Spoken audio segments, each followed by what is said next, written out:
Here today at Berners Fishery. We're fishing Poultons Lake, which is the smallest of the three. You've got the reservoir, it's about 24 acres, then you've got Meadow Lake next door to us, and I've got the whole of Poultons Lake to myself.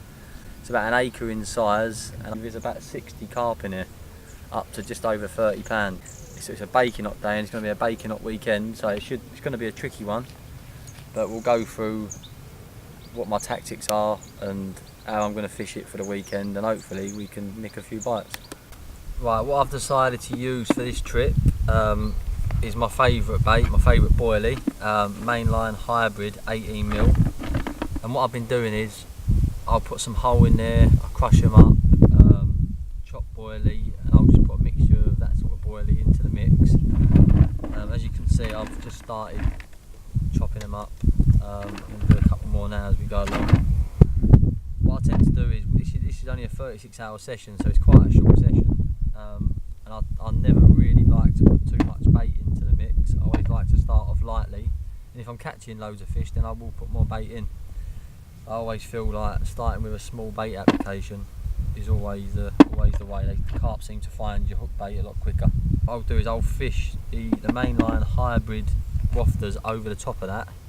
And the reason I use the wafters is if I trim them down slightly, they sink really slowly, and the carp will come along, they'll pick up the chops, they'll pick up the whole boilies, and then they go bang, they go to your hook bait, pick that up, and it flies up into their mouth, and it gives you a lot better option to hooking.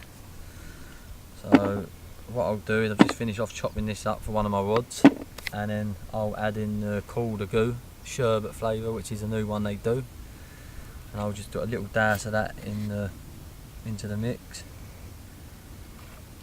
Like that. And then just mix it in. And what that does is that just clouds up over the spot and just gives that extra attractant. The water isn't the clearest here, it's quite a muddy lake, so it's all about the attractant for me. It's not really too much about the sight.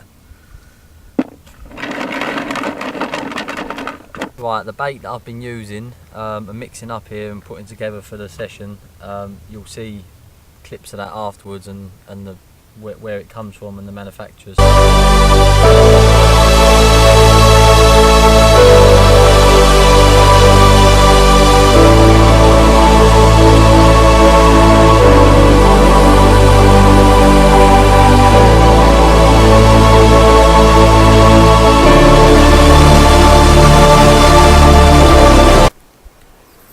Just into my first fish, absolutely baking.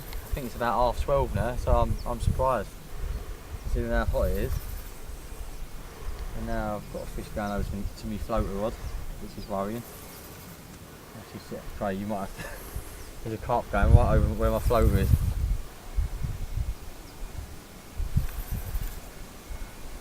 That's gone past it, which is good. Right, so what I'm going to show you now is some fish care. So once I land this fish, how I land it, how I deal with it when it's in the water, making sure it's safe. So I get the fish in, get the rod out of the way. I don't want to pop it. I don't think it's big, to be honest. It's pretty small.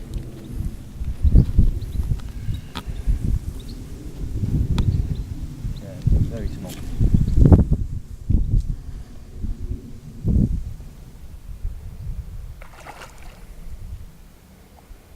not the biggest in the world.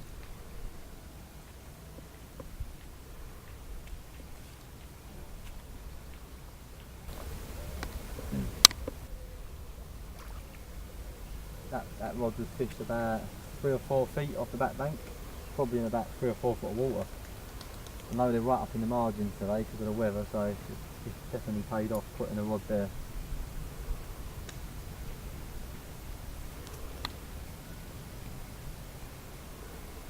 Like I said before, minimal bait application. Didn't even have a 1/4 kilo of bait over that. And when you're fishing in short sessions, you don't want to hammer the bait in.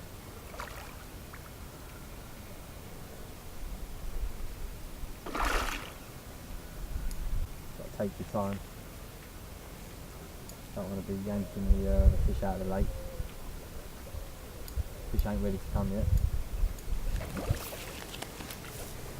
Nearly there, nearly ready.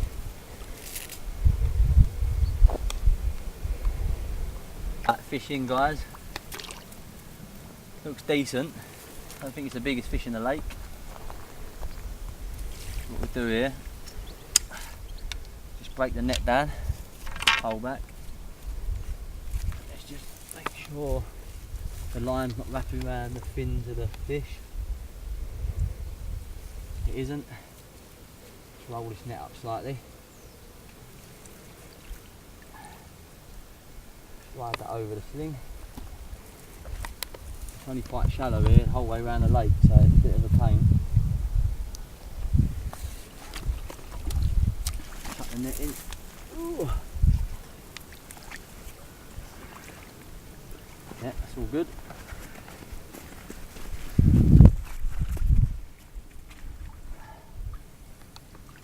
Let's zip this up the other side. That side. Keep the net out of the side.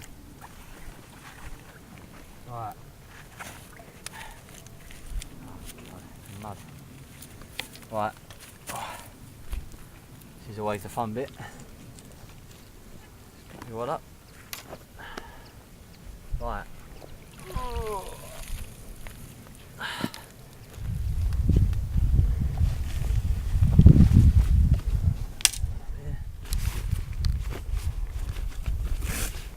Not the biggest of fish in the world.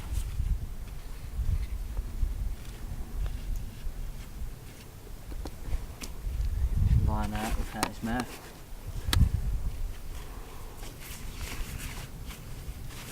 Yeah, it's only small. When you're getting the hook out, make sure you always get the line out of the way first. Make sure it's not wrapped around any of his fins. That can be disastrous. Get the leg out of the way.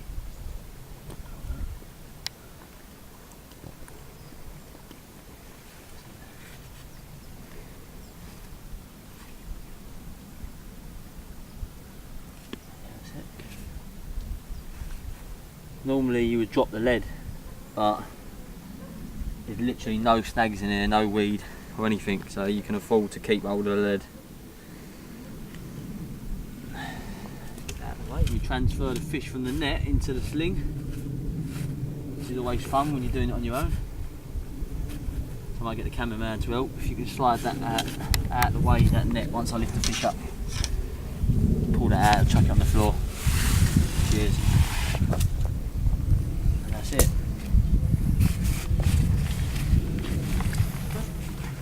Right guys, scale zeroed.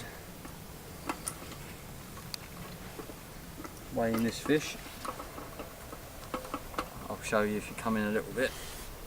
So that is showing over 23 pound bang on in the sling. Take a look at that.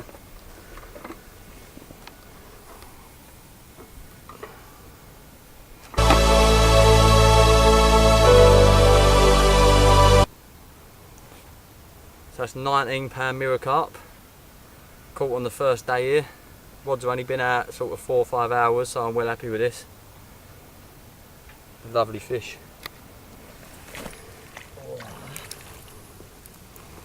So just keep, what you do is just keep hold of the fish, keep it upright until it's ready to go. That was quite a long fight that, there it goes. Happy days. First fish of many, hopefully. That's it. Right guys, this is the setup that I'm fishing at the moment on all 3 rods. So basically, the main line is called a subline, 15 pound. That's running through to a standard length of tungsten rig tubing. On this lake you can't fish lead core or leader, so I'm just running that through to, I don't know, a couple of feet of tubing. The Calder anti-tangle lead clip system, 4 ounce lead,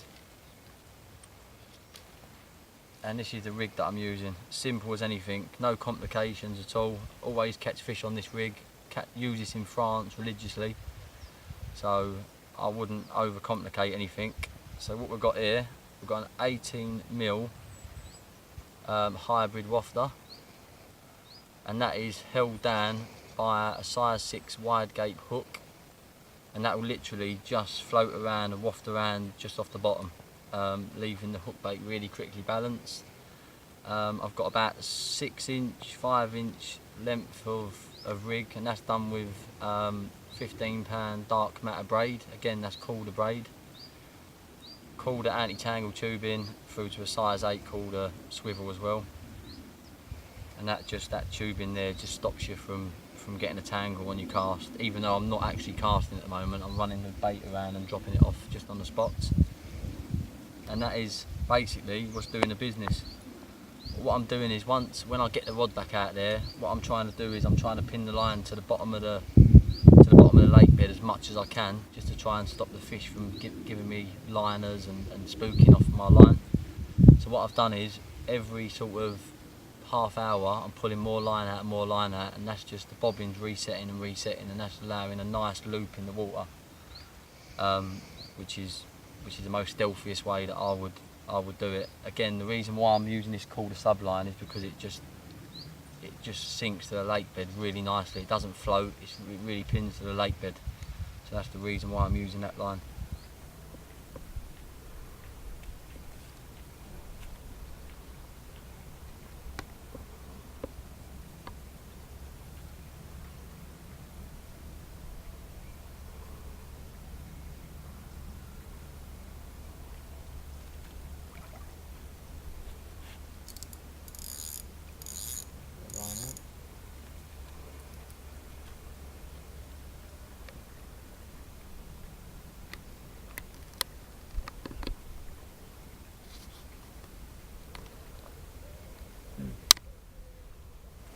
That is literally 16.5 pound in there, so it's only £13.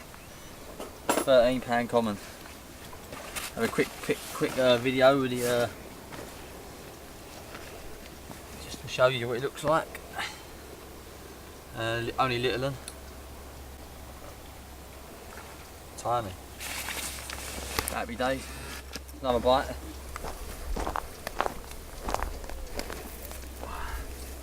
Without going in the lake.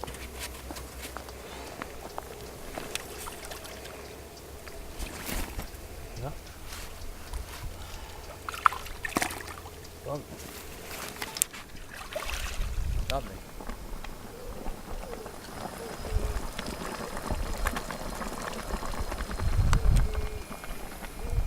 Chili con carne. Not only just a good fisherman, I'm a great cook as well. Look at the spoon work, look at the spoon work. Look at that.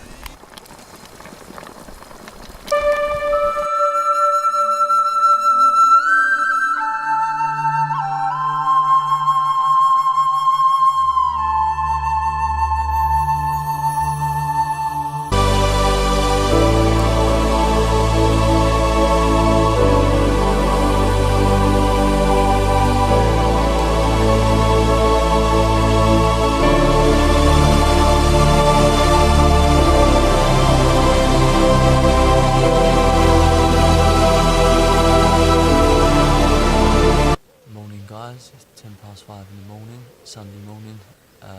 Just to update you, I had one in the night, just under £20. Not the biggest of fish, but they're very welcome considering the rest of the rods were dead quiet. I had it in the end, I think it was about 2:20 on my right hand rod. That rod's fished right over into the far bay. I actually put that out yesterday morning. I didn't have a touch on it all day, but I was confident in how I set it and how it was sitting, so I left it, and it paid off. So hopefully we've got probably 2-3 hours of really good bite time, and I can nick another one before the morning ends.